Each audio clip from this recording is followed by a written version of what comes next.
हरे कृष्णा।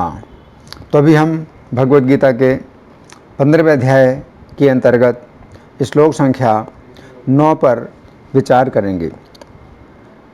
श्रोत्रम चक्षुस्पर्शनम च रसनम घ्राणमेव च अधिष्ठाय मनश्चायम विषयानुपसेवते। तो यहाँ पर भगवान कह रहे हैं श्रोत्रम चक्षु स्पर्शनम च रसनम घ्राणमेव च, ये 5 ज्ञान इंद्रियाँ। तो भगवान बता रहे हैं कि पिछले श्लोक से संबंध है कि जीवात्मा जब एक शरीर को छोड़ करके दूसरे शरीर में जाता है तो क्या करता है, ये 5 ज्ञान इंद्रियाँ और एक मन, तो 6 वस्तुओं को उस शरीर से ग्रहण करके और अगले शरीर में स्थापित करता है और इस प्रकार विषयों का सेवन करता है। तो श्रोत्रम का मतलब है कर्ण इंद्रिय, चक्षु का मतलब है नेत्र इंद्रिय, स्पर्शन का अर्थ है स्पर्श यानी त्वचा इंद्रिय, रसनम का अर्थ है रसना इंद्रिय और घ्राणम का मतलब है घ्राण इंद्रिय। तो 5 ज्ञान इंद्रियां हैं और एक मन को मिला करके 6 वस्तुएं हैं। इनको जो है अधिष्ठित करता है, जिस शरीर में जाता है उसमें अधिष्ठित करता है और विषयान उपसेविते, और विषयों को भोगता है। अब हम सुनेंगे प्रभुपाद तात्पर्य में क्या लिखते हैं। श्रील प्रभुपाद की जय। दूसरे शब्दों में, यदि जीव अपने चेतना को कुत्तों तथा बिल्लियों के गुणों जैसा बना देता है तो उसे अगले जन्म में कुत्ते या बिल्ली का शरीर प्राप्त होता है जिसका वो भोग करता है। चेतना मूलतः जल के समान विमल होती है, लेकिन यदि हम जल में रंग मिला देते हैं तो उसका रंग बदल जाता है। इसी प्रकार से चेतना भी शुद्ध है क्योंकि आत्मा शुद्ध है, लेकिन भौतिक गुणों की संगति के अनुसार चेतना बदलती जाती है।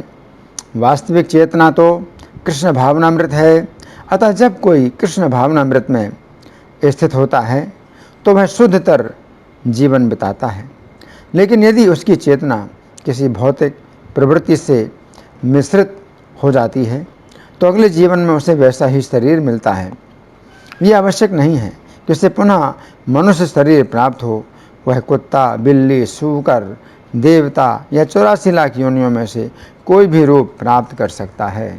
तो यहाँ पर प्रभुपाद का तात्पर्य समाप्त हुआ।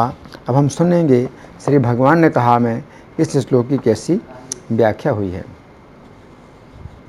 पिछले श्लोक में श्री कृष्ण ने बताया था कि जीवात्मा जिस समय एक शरीर को छोड़कर दूसरे शरीर में जाता है उस समय वह जिस शरीर को छोड़ता है उस शरीर से मन तथा 5 ज्ञानेंद्रियों को निकालकर अन्य शरीर में जाता है। उस समय अर्जुन के मन में जिज्ञासा उत्पन्न हुई कि जीवात्मा जिस समय एक शरीर से मन तथा 5 ज्ञानेंद्रियों को निकालकर अन्य शरीर में जाता है उस समय ये जीवात्मा क्या करता है। अंतर्यामी होने के कारण श्री कृष्ण अर्जुन की जिज्ञासा को समझ गए, अतः उन्होंने इस श्लोक में बताया है कि ये जीवात्मा अन्य शरीर में मन तथा 5 ज्ञानेंद्रियों को स्थापित करके विषयों को भोगता है। इस श्लोक में श्री कृष्ण की 6 अत्यंत महत्वपूर्ण शिक्षाएं हैं जिनकी हम क्रम पूर्वक चर्चा करेंगे। अब पहली अत्यंत महत्वपूर्ण शिक्षा, इस श्लोक की प्रथम शिक्षा के अनुसार शब्द हैं श्रोत्रम अधिष्ठाय अयम विषयम उपसेवते, अर्थात ये जीव जिस शरीर में जाता है उस शरीर में अपनी श्रवण नामक ज्ञानेंद्रिय को स्थापित करके उसके शब्द नामक विषय को भोगता है। ये जीव श्री कृष्ण से स्वतंत्र होकर अपने भोग के लिए अपनी श्रवण इंद्रिय को उस शरीर में स्थापित करता है जिस शरीर में ये जाता है। तो यहाँ पर श्री कृष्ण कह रहे हैं कि जीव जिस समय एक शरीर को छोड़कर किसी अन्य शरीर में जाता है उस समय ये अपने साथ श्रवण इंद्रिय को ले जाता है तथा श्रवण इंद्रिय को शरीर में स्थापित करता है। ये बात समझने की है कि वो अपनी श्रवण इंद्रिय को अपने 2 कर्ण छिद्रों में स्थापित करता है। ये जीव श्री कृष्ण के समान ईश्वर नहीं है। श्री कृष्ण अपने शरीर के प्रत्येक अंग से सुन सकते हैं। श्री कृष्ण अपनी आँखों के द्वारा अथवा अपने चरणों के द्वारा भी सुन सकते हैं। श्री कृष्ण की श्रवण इंद्रिय उनके शरीर के प्रत्येक अंग में स्थित है, परंतु जीव की श्रवण इंद्रिय उसके 2 कर्ण छिद्रों में ही स्थित होती है। यदि कोई शब्द उसके कर्ण छिद्रों के अंदर जाता है तभी जीव उस शब्द को सुन सकता है। यदि उसके कर्ण छिद्रों में कोई बाधा उत्पन्न हो जाती है तो जीवात्मा शब्द को नहीं सुन सकता है। परंतु श्री कृष्ण के विषय में ब्रह्म संहिता 5:32 में कहा गया है कि श्री कृष्ण के प्रत्येक अंग में प्रत्येक इंद्रिय की पूर्ण शक्ति है। इसका अर्थ है कि श्री कृष्ण अपने शरीर के प्रत्येक अंग के द्वारा प्रत्येक आवाज़ को अच्छी प्रकार सुन सकते हैं, परंतु जीव अपनी श्रवण इंद्रिय के द्वारा किसी जीव को तभी सुन सकता है जब उसके कर्ण छिद्र सही अवस्था में होते हैं। तो यहाँ पर श्री कृष्ण कह रहे हैं कि जीवात्मा श्री कृष्ण से स्वतंत्र होकर अपनी श्रवण इंद्रिय के द्वारा शब्द नामक विषय का भोग करता है। भागवत 2:10-22 के तात्पर्य में श्रील प्रभुपाद लिखते हैं, वैज्ञानिक लोग प्रकृति में कार्यशील भौतिक नियमों के विषय में जानने के लिए उत्सुक रहते हैं। वे अपने से दूर अन्य ग्रहों में घटित होने वाली घटनाओं के विषय में रेडियो तथा टेलीविज़न के द्वारा सुनने के लिए उत्सुक रहते हैं, किंतु उन्हें यह समझना चाहिए कि भगवान ने सुनने की शक्ति अथवा सुनने के उपकरण उन्हें अपने विषय में या भगवान के विषय में सुनने के लिए ही प्रदान किए थे। दुर्भाग्यवश सुनने की शक्ति का गलत प्रयोग सांसारिक विषयों संबंधी शब्दों को सुनने में किया जाता है। महान ऋषिगण वैदिक ज्ञान के द्वारा केवल ईश्वर के विषय में सुनने की इच्छा रखते थे। श्रवण द्वारा ज्ञान ग्रहण करने की शुरुआत यही है।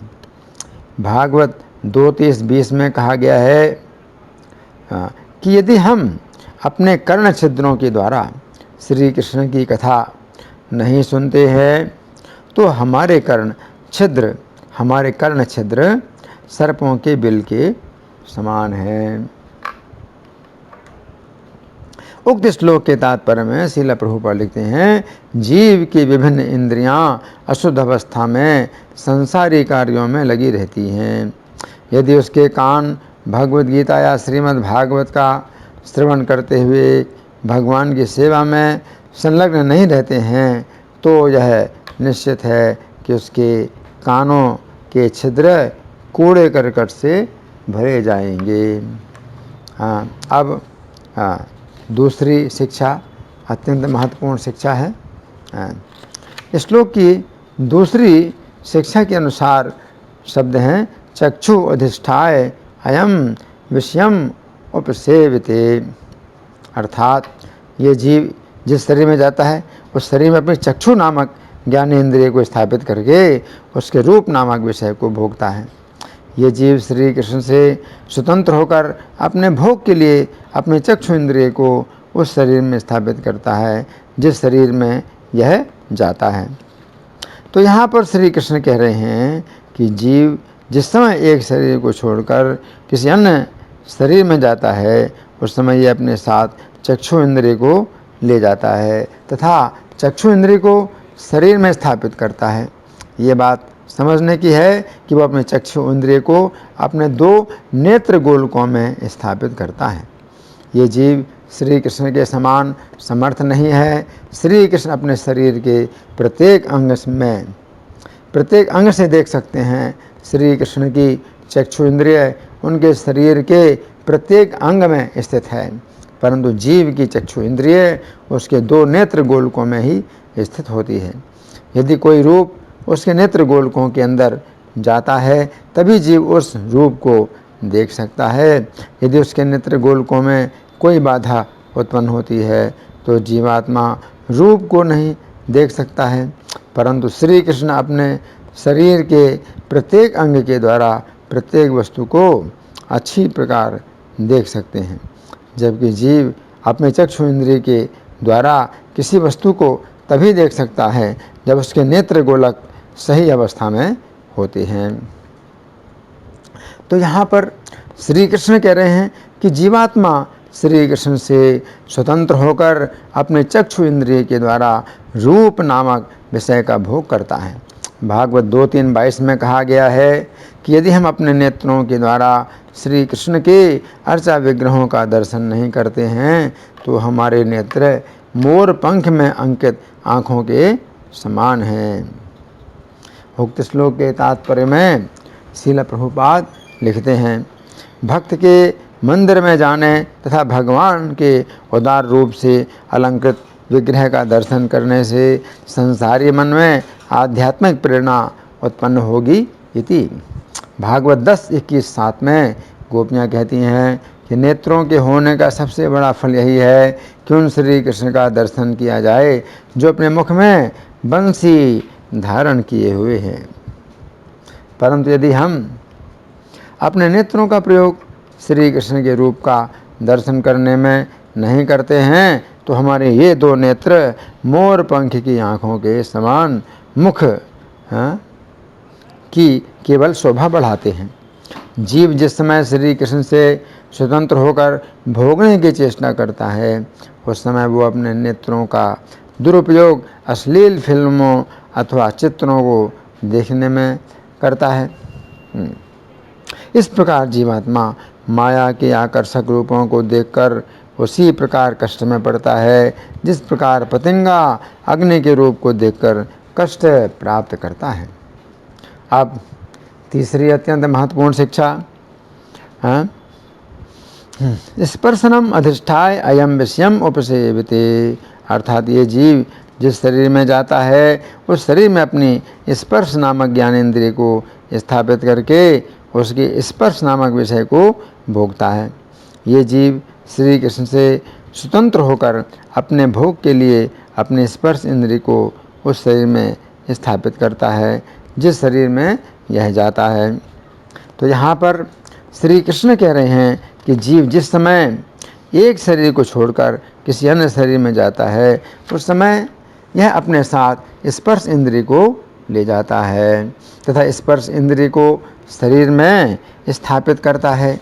ये बात समझने की है कि वो अपनी स्पर्श इंद्रिय को अपनी त्वचा में स्थापित करता है। ये जीव श्री कृष्ण के समान योग्य नहीं है। श्री कृष्ण अपने शरीर की प्रत्येक इंद्रिय के द्वारा स्पर्श कर सकते हैं। श्री कृष्ण अपने नेत्रों से देखकर अथवा अपने कानों से सुनकर भी वस्तु का स्पर्श कर सकते हैं, परंतु जीवात्मा की स्पर्श इंद्रिय केवल उसकी त्वचा में ही सीमित रहती है। तो यहाँ पर श्री कृष्ण कह रहे हैं कि जीवात्मा श्री कृष्ण से स्वतंत्र होकर अपनी स्पर्श इंद्रिय के द्वारा स्पर्श नामक विषय का भोग करता है। जिस समय भक्त लोग श्री कृष्ण के अर्चा विग्रहों के सामने जमीन में दंड के समान लेटकर प्रणाम करते हैं उस समय यही माना जाता है कि वे अपने शरीर के द्वारा श्री कृष्ण के चरणों की धूल का स्पर्श कर रहे हैं। जिस समय हम अपने से उन्नत भक्तों के समक्ष अपने सिर को जमीन में लगाते हैं उस समय भी यही माना जाता है कि हम उन भक्तों के चरणों की धूल का अपने सिर के द्वारा स्पर्श कर रहे हैं। परंतु जो जीव श्री कृष्ण से विमुख होकर अपनी स्पर्श इंद्रिय को भोगना चाहते हैं वे गर्मियों में शीतल हवा के द्वारा तथा ठंड में अग्नि के ताप से अपने स्पर्श इंद्रिय को सुख पहुंचाते हैं। यद्यपि अपने शरीर की रक्षा के लिए भक्त लोग भी गर्मियों में शीतल हवा तथा ठंड में ताप का प्रयोग करते हैं, परंतु विषयी लोग तो अपनी त्वचा के द्वारा भोग करने के लिए शीतल हवा तथा ताप का प्रयोग करते हैं। तो यहाँ पर श्री कृष्ण कह रहे हैं कि जीवात्मा श्री कृष्ण से स्वतंत्र होकर अपने स्पर्श इंद्रिय के द्वारा स्पर्श नामक विषय का भोग करता है। तो भागवत 4:25-52 के तात्पर्य में श्रील प्रभुपाद लिखते हैं, असुर शब्द उनके लिए प्रयुक्त होता है, जो इंद्रिय तृप्ति में विशेषकर काम वासना की इंद्रिय तृप्ति में लगे रहते हैं, क्योंकि वे विषयी जीवन के प्रति अत्यधिक आसक्त होते हैं इति। अब चौथी शिक्षा, श्लोक की चौथी शिक्षा के अनुसार शब्द हैं रसनम अधिष्ठाय अयम विषयम उपसेवते, अर्थात ये जीव जिस शरीर में जाता है उस शरीर में अपनी रसना नामक ज्ञानेंद्रिय को स्थापित करके उसके रस नामक विषय को भोगता है। ये इंद्रिय, ये जीव श्री कृष्ण से स्वतंत्र होकर अपने भोग के लिए अपनी रसना इंद्रिय को उस शरीर में स्थापित करता है जिस शरीर में ये जाता है। तो यहाँ पर श्री कृष्ण कह रहे हैं कि जीव जिस समय एक शरीर को छोड़कर किसी अन्य शरीर में जाता है उस समय अपने साथ रसना इंद्रिय को ले जाता है तथा रसना इंद्रिय को शरीर में स्थापित करता है। ये बात समझने की है कि वो अपनी रसना इंद्रिय को अपनी जिह्वा में स्थापित करता है। ये जीव श्री कृष्ण के समान भोगता नहीं है। श्री कृष्ण अपने शरीर की प्रत्येक इंद्रिय के द्वारा किसी वस्तु का स्वाद ले सकते हैं। श्री कृष्ण देखकर अथवा वस्तु के विषय में सुनकर भी स्वाद ले सकते हैं, परंतु जीवात्मा अपनी जिह्वा के संपर्क के द्वारा ही किसी वस्तु का स्वाद ले सकता है। तो यहाँ पर श्री कृष्ण कह रहे हैं कि जीवात्मा श्री कृष्ण से स्वतंत्र होकर अपनी रसना इंद्रिय के द्वारा रस नामक विषय का भोग करता है। उपदेशामृत में श्लोक संख्या 1 के तात्पर्य में श्रील प्रभुपाद लिखते हैं, जहाँ तक जीव के वेग का प्रश्न है, हम सभी अनुभव करते हैं कि जीव सदा स्वादिष्ट व्यंजन चखना चाहती है। सामान्यतया हमें जीव को उसका इच्छित भोजन नहीं करने देना चाहिए, परंतु प्रसाद प्रदान करके उसे बस में करना चाहिए। भक्त का भाव तो ये होता है कि वो तभी खाएगा जब श्री कृष्ण से प्रसाद देंगे।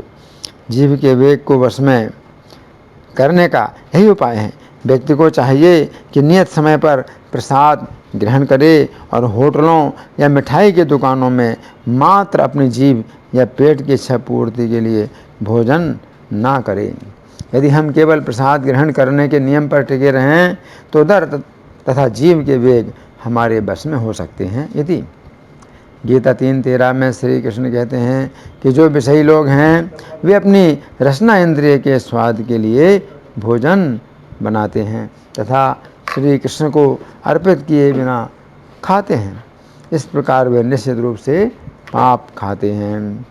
अब पांचवी अत्यंत महत्वपूर्ण शिक्षा, इस श्लोक की पांचवी शिक्षा के अनुसार शब्द हैं घ्राणम अधिष्ठाय अयम विषयान उपसेवते, अर्थात ये जीव जिस शरीर में जाता है उस शरीर में अपनी घ्राण नामक ज्ञानेंद्रिय को स्थापित करके उसके गंध नामक विषय को भोगता है। ये जीव श्री कृष्ण से स्वतंत्र होकर अपने भोग के लिए अपने घ्राण इंद्रिय को उस शरीर में स्थापित करता है जिस शरीर में यह जाता है। तो यहाँ पर श्री कृष्ण कह रहे हैं कि जीव जिस समय एक शरीर को छोड़कर किसी अन्य शरीर में जाता है उस समय ये अपने साथ घ्राण इंद्रिय को ले जाता है तथा घ्राण इंद्रिय को शरीर में स्थापित करता है। ये बात समझने की है कि वो अपनी घ्राण इंद्रिय को अपनी नासिका में स्थापित करता है। ये जीव श्री कृष्ण के समान शक्तिशाली नहीं है। श्री कृष्ण अपने शरीर के प्रत्येक अंग के द्वारा सुगंध प्राप्त कर सकते हैं। वे अपने नेत्रों से देखकर अथवा अपने शरीर के किसी भी अंग से छूकर सुगंधि प्राप्त कर सकते हैं, परंतु जीवात्मा केवल तभी सुगंधि का अनुभव कर सकता है जब सुगंधि उसको नासिका में जाती है, जब सुगंधि उसकी नासिका में जाती है। जीवात्मा की घ्राणेंद्रिय उसकी नासिका में ही सीमित रहती है। तो यहाँ पर श्री कृष्ण कह रहे हैं कि जीवात्मा श्री कृष्ण से स्वतंत्र होकर अपनी घ्राण इंद्रिय के द्वारा गंध नामक विषय का भोग करता है। नथुनों के 2 द्वार श्वास क्रिया के हैं तथा जीव इन द्वारों के द्वारा इंद्रिय सुख की सुगंध का भोग करता है। भागवत 9:4-19 में कहा गया है कि अम्बरीश महाराज श्री कृष्ण के चरणों में अर्पित फूलों की सुगंध लेने में अपनी नासिका का प्रयोग करते थे। जो विषयी लोग हैं वे अपने घ्राण इंद्रिय के सुख के लिए अनेक प्रकार के इत्रों का प्रयोग करते हैं, परंतु श्री कृष्ण को अर्पित नहीं करते हैं। इस प्रकार वे माया के जाल में बंधते हैं। अब छठवीं अत्यंत महत्वपूर्ण शिक्षा।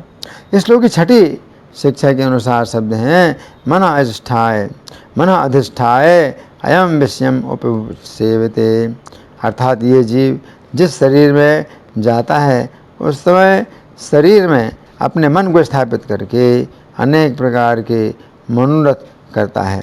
ये जीव श्री कृष्ण की आज्ञा से ये जीव श्री कृष्ण से स्वतंत्र होकर अपने मन के रथ के द्वारा इस संसार में भ्रमण करता है।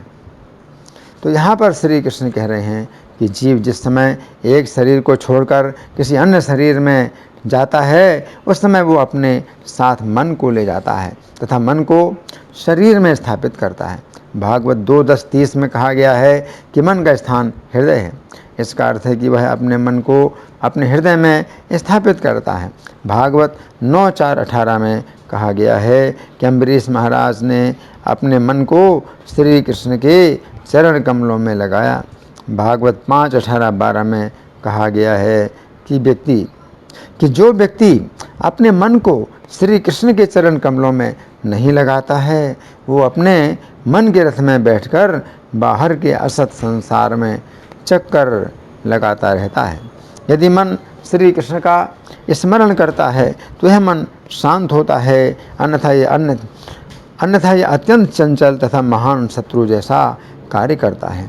इस श्लोक के बंगाली पद्यानुवाद में श्रील प्रभुपाद लिखते हैं, शरीरेर अनुसार श्रवण दर्शन स्पर्शन रसन आर घ्राण व मनन से शरीरे जीव करे विषय सेवन बद्ध जीव करे से संसार है भ्रमण। तो यहाँ पर श्री कृष्ण अर्जुन से कह रहे हैं बद्ध जीव करे से संसार है भ्रमण, अर्थात हे अर्जुन जिस समय जीव मेरी शरण छोड़कर स्वतंत्र रूप से भोग करना चाहता है उस समय वो संसार में भ्रमण करते हुए अनेक कष्ट भोगता है, अतः तुम मेरी शरण लो। धन्यवाद। हरे कृष्णा।